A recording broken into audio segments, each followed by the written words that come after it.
রব্বুল আলামিন কেন মানুষকে দুঃখ আর কষ্ট দেয়, কেন দেয়? এক নম্বর কারণ হচ্ছে আল্লাহ রব্বুল আলামিন মানুষকে পরীক্ষার জন্য অনেক সময় দুঃখ দেয়, কষ্ট দেয়, অনেক সময় দুর্যোগ দিয়ে মানুষকে পরীক্ষা করে থাকেন। কে? আল্লাহ রব্বুল আলামিন। কারণ আল্লাহ রব্বুল আলামিন আমাদেরকে পাঠিয়েছেন, সাথে আমাদের গাইডলাইন, আমাদের কিতাব দিয়েছেন, কোরআন দিয়েছেন।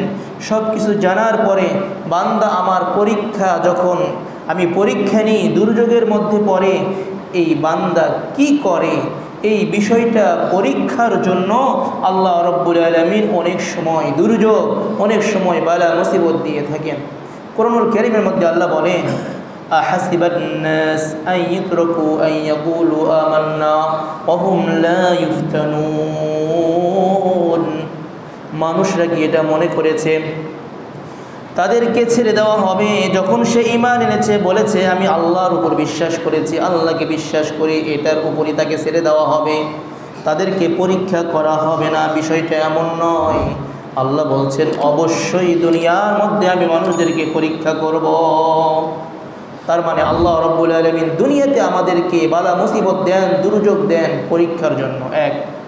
দ্বিতীয়ত আল্লাহ রব্বুল আলামিন আমাদেরকে পরীক্ষার মধ্যে ফেলেন, বালা মুসিবত দিয়ে আমাদের কষ্টের মধ্যে ফেলেন, এর কারণ হচ্ছে মর্যাদা বৃদ্ধি করা, মর্যাদা সম্মান বৃদ্ধি করার জন্য আল্লাহ রব্বুল আলামিন এই সকল দুর্যোগ দিয়ে থাকেন। পৃথিবীর ইতিহাসে যত নবী আসছেন, কোনো নবীর এরকম ছিল না শুধু শান্তি আর শান্তি, বরং যেই নবী যত বড় তার পরীক্ষা, তার কষ্ট আর দুঃখ তত বেশি। সাইয়্যিদুল মুরসালিনের নাম কি বলেন তো? মানে সর্বশ্রেষ্ঠ নবীর নাম কি? মুহাম্মদুর রাসূলুল্লাহ সাল্লাল্লাহু আলাইহি ওয়াসাল্লাম আমাদের নবী।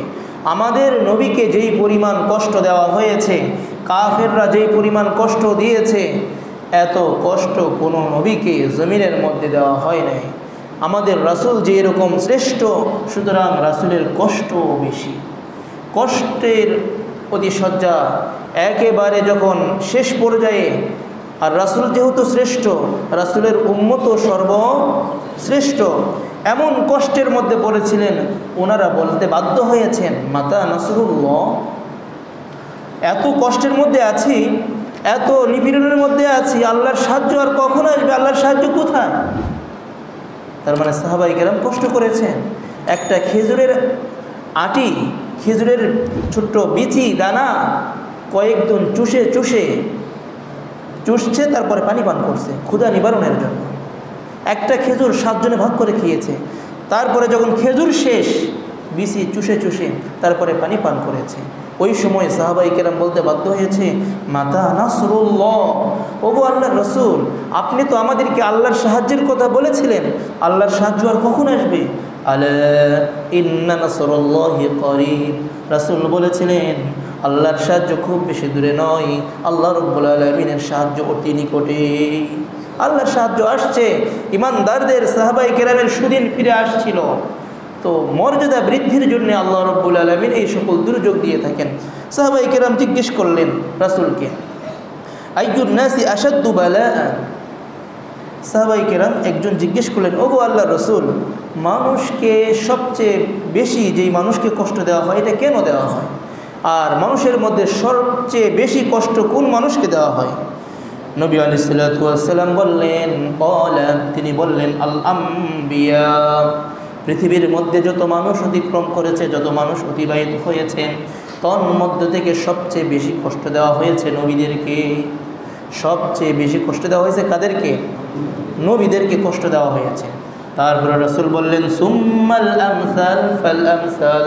তারপরে নবীদের যেই সম্মান দেওয়া হয়েছে, এই সম্মানে যাদেরকে সম্মানিত করা হয়েছে, অর্থাৎ যাদের জন্য পরকাল অবধারিত, পরকালের মধ্যে শান্তির ব্যবস্থা আল্লাহ তাআলা রেখেছেন, ওই সকল ব্যক্তির কষ্ট নবীর পরে, তারপরে তার কষ্ট, তারপরে তার কষ্ট, মানে স্তর অনুযায়ী।